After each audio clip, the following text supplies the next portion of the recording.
নমস্কার বন্ধুরা, তোমরা সবাই কেমন আছো? নিশ্চয়ই তোমরা সবাই ভালো আছো আর আমি খুব ভালো আছি। তো আজ আমি বানাচ্ছি বাঁধাকপির চচ্চড়ি। তো এখানে বাঁধাকপি কেটে নিয়েছি একটু বড় করে, আর এখানে নিয়ে নিয়েছি আলু আর সিম।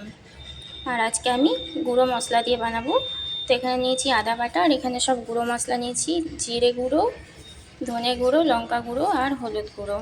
তো সবার প্রথমে দেখো আমি কড়াই বসিয়ে দিয়েছি, দিয়ে দিচ্ছি কড়াইয়ে তেল দিয়ে প্রথমেই আমি ফোড়ঙে দেবো 5 ফোড়ন আর শুকনো লঙ্কা।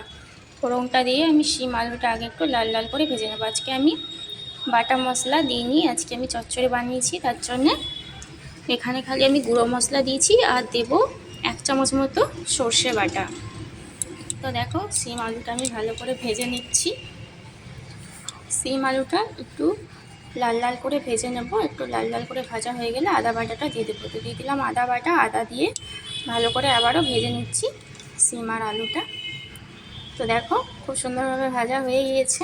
এখন আমি বাঁধাকপিটা দিয়ে দিচ্ছি। বাঁধাকপিটা দিয়ে একটু নাড়িয়ে চাড়িয়ে ঢাকা দিয়ে দেবো। তো ভালো করে নাড়িয়ে নিলাম।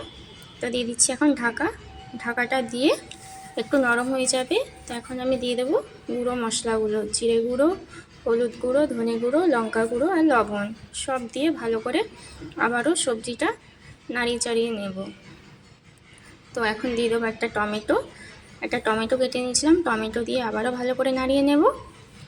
তো ভালো করে নাড়িয়ে নিয়ে ঢাকা দিয়ে আমি কিছুক্ষণ সেদ্ধ করে নেব।